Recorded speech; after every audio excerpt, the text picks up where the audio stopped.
Good day and welcome to Let's Talk, the June 2018 edition. Let's Talk is a social media program produced and presented by the Caribbean Examinations Council.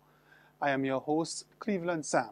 Today, we're dealing with the topic data sampling and data analysis, and my guest is none other than CXC's statistician, Mr. Atiba Griffith. Atiba, welcome to Let's Talk. Thank you, Cleveland. Thank you for having me on Let's Talk, Jones edition. All right. So CXC, in conjunction with the Inter-American Development Bank, is hosting a 4-day workshop for statisticians and education planners across the region. The workshop is being facilitated by resource persons from the International Association for Evaluation of Educational Achievement in Germany. That workshop is entitled Introduction to Sampling and Analysis Methods in International Large-Scale Assessment. Now, Atiba, even the title of this workshop sounds a little complicated. Is it because it's statistics you're dealing with? Well, statistics is used in everyday activity. However, for this workshop, we're applying it to education. As a statistician at CXC, what do you actually do? Well, as the statistician at CXC, I have multiple roles.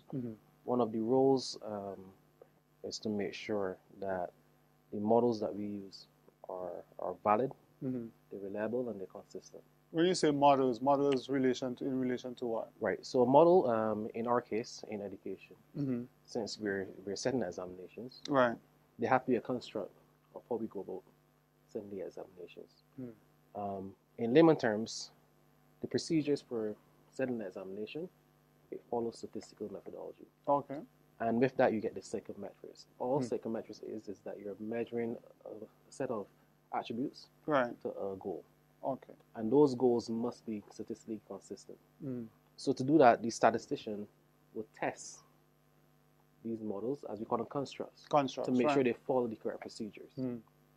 Right? And so if they're off in your test, you can advise the measurement folks. So the measurement officers, as we call them, we call these subject officers, they follow the guidance that is laid out by the statistician to construct the examination. Okay. Okay, so you have been participating in this workshop and it's dealing with a number of different topics. Why is data so important in today's business landscape, even for especially for an organization like CXC that deals with examination results and qualification? Right. So apart from constructing the examination, is the business behind examinations also. Right. In general, statistics will assist you in planning in the future, and also to mitigate any risks or foresee any foreseen circumstances that may be affecting our examinations. So basically, to use it as a business model, or what we call the business landscape, statistics in our case is pretty much a predictive science. The way we use it here at CSC. So we try to predict things, for example, where the labor market is going. Are we offering exams that is relevant, that are relevant to our landscape? So it is a whole, statistics is one thing, but it affects the whole organization. We see the information, which is then formulated as data, and then useful information. That's where you get the statistical analysis to inform decision making. So it goes all the way from setting examinations, all the way to are the examinations that we are given relevant to our landscape. Because at the end of the day, my assumption is that someone takes the exam to go to the next step, which eventually will lead them either to be more knowledgeable or to make to have a better chance of making a good living and income. So you have to be relevant, and the use of statistics will assist you in the business model, in order to satisfy your customers, and also to make sure your exams are what they say they are. Reliable, valid, and fair. Fair. Right. Yeah. So during this workshop, you guys are dealing with a number of topics. So I want you to break down some of these topics for me and for our listeners and viewers in layman's terms. So one of the first one I saw on the information is aspects of sampling and analysis, including cluster sampling. What is cluster sampling? So pretty much cluster sampling, I'm not going to get into all the statistical analysis behind it. But take, for example, Barbados in general, right, or the Caribbean in general, we have a population. Okay. So all clustering does is that we pretty much categorize the population. So we take the whole population, right, and we group them into categories. An easier way to look at it is you have a car, right, but you have a particular brand car yes, and a particular type of car. All our cars. No advertisement for my brand right now. I'm not calling the brand's name, right? I'm not calling the name of the Right. brand, but all of us we may like a car, right, but we have preferences. So in order to capture all of the car lovers, right, we have the whole population, right, car lovers. Then we have different brands or different types. So then we break down all of those different cars into different brands, categories, right, and from that you can go into brands. and so that's a cluster, Right? For them who Okay. like leather seats, for Right. those who don't like leather seats. Okay, So that is pretty much cluster sampling. So you have the population, but they're all in a cluster in different groups. So you can deal with them easier in that Yeah. way. Okay, Yeah. right. Another thing you're dealing with is computing sampling weights. This sounds like a very heavyweight topic as So well. this is a pretty technical statistical topic because to compute sampling weights, there's certain statistical procedures. Okay, However, for example, if you have a population, say in Barbados, that is 300,000, right, and then you have a population in Trinidad or Jamaica that is up in the millions. yeah, When we sample from each of those, obviously there's going to be a difference in the population size. yes, So therefore, to accommodate for those losses, we adjust. We apply something called a weight, okay, right, to make them what we call even in sense of the probability of the statistician or the person selecting a representative sample right, of both countries. And to do that, I'm not going to get into it, but to do that, there's certain statistical procedures that need to be followed. So the participants, they will learn how to follow those how to procedures. compute, Right, yeah. and they will have the methodologies that is required. Okay, awesome stuff. Okay, another thing you're dealing with is stratification. Yeah. Now we heard, those of us who did the humanities would have heard of stratification in social studies and so on. But in statistical terms, Stratification can be very linked closely to cluster Okay. sampling. The only difference with stratifications is that unless it's random, there are different types of stratification. But Okay. in general, you are setting up categories okay, or representative categories of the population. And when you say stratify, it's pretty much mixed methods. okay. So you may be clustering, you may be applying a weight. That is all in the broadest sense. So can you That give is us what a stratification real life is. example again, using Barbados or the just concluded elections, for Right. example? Well, I won't touch on the elections, but Okay. for example, our examinations Right. that is distributed to generally our whole Caribbean region. So after the examinations, Right. I may want to test the reliability of the examination. I may want to see how students perform, how candidates perform in different territories. So for me to do that, I may use a survey. Right. And the survey, I can't send the survey only to Barbados. I have to send it to the Other participants. 16 countries. And to do that, I need to come up with a certain number of ideal candidates I would like to target. In each of those countries. And therefore, by setting that criteria, those grade older than 15, less than 17, Okay. that in itself is stratification. Is a stratification. Because you're setting the criteria for the participants. The selection of the So cohort. so pretty much, so you can see how that relates then to cluster sampling. Right. Because cluster sampling, I'm still taking the population, I'm grouping them into different categories based on a certain amount of assumptions and ideals that I would like. Right. And then I'm giving them the survey. Okay. Right. Another thing you're dealing with is bias and precision.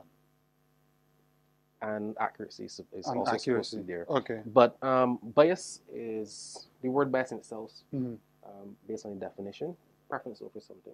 Right. So bias, there are some errors that some users of data may make.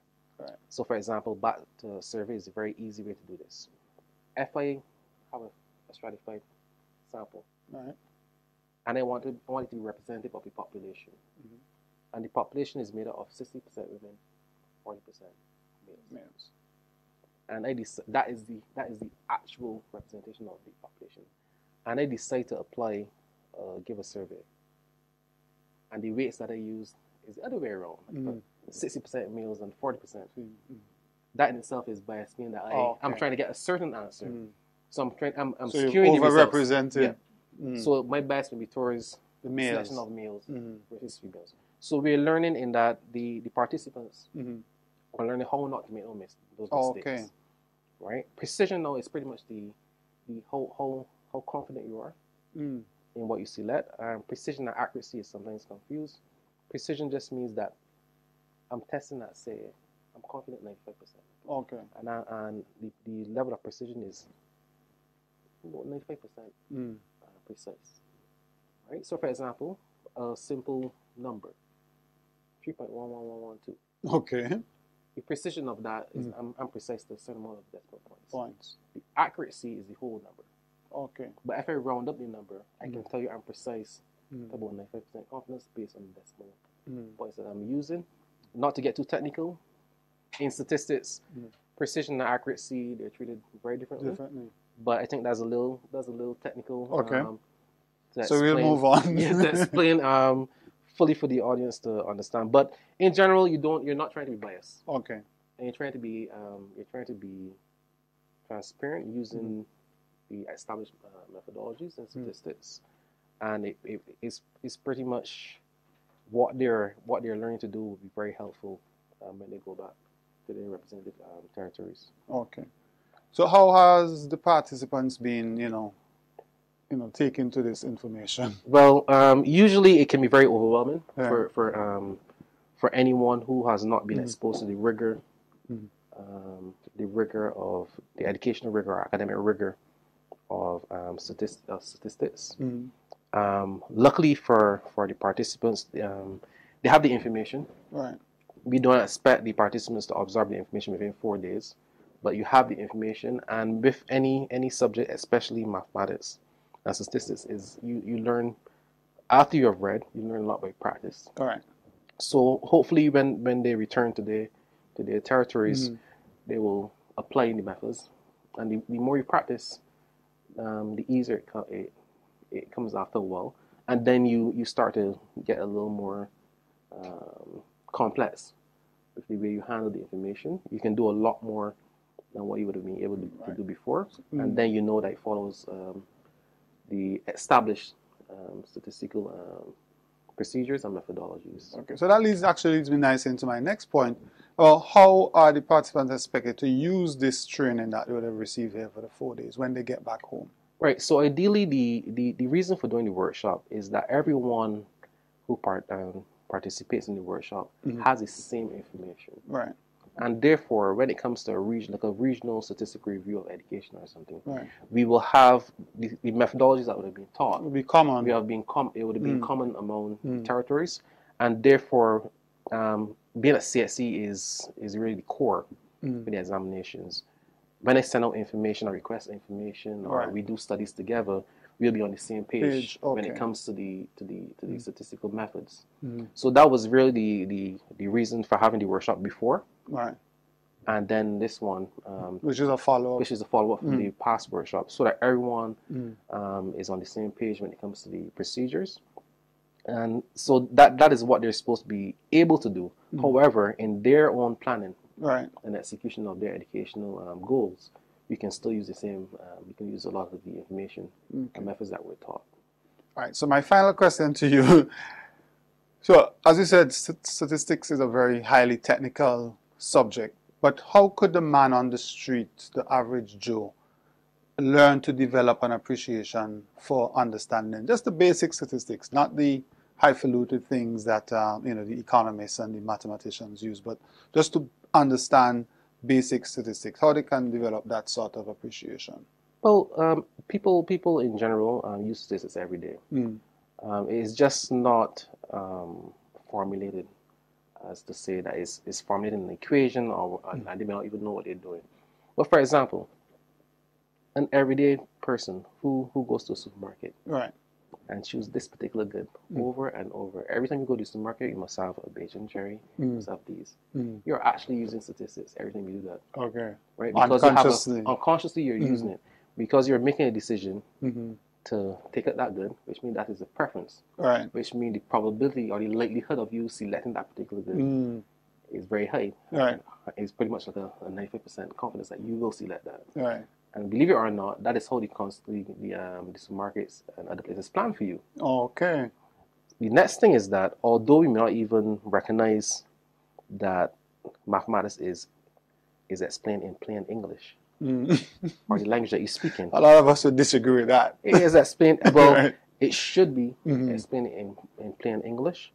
If you go and take a class, it will not be plain English. It will be the language of mathematics. Applies to statistics. But in everyday, you make choices. Right. And any choice you make in everyday life that has a physical, which requires you to take something physically, like a car or a good, it uses statistical principles. Okay. Okay. We can get into the technicalities of it, but for the everyday man, everyday Joe, you can use that to predict who's going to have a cheaper good. If you realize in June there's a lot of sales on these fruits, right? Then therefore you know that this place is the place to go because you have predicted in your mind, not with calculations, but you have predicted this place will have them, more than likely will have them. Right? And if they don't have them, then you have an alternative, which is also statistics. Okay. Because you have your hypothesis would be, I will get these, but if I don't get them, then I have an alternative. To get them somewhere else, and all of that can be broken. I can break that down into a mathematical equation to use. But everyday statistics, as I said, back to the example that I give you of your car. Right. It starts based on what you want, what you prefer, and how you go about getting it. And that is how you're pretty much using statistics and don't even know. Every day, on a day-to-day basis. All right, Atiba, thank you so much for joining us on Let's Talk, and I'm sure we'll have you back at some point. And I wish you and the other participants all the best in the workshop as it continues until Thursday.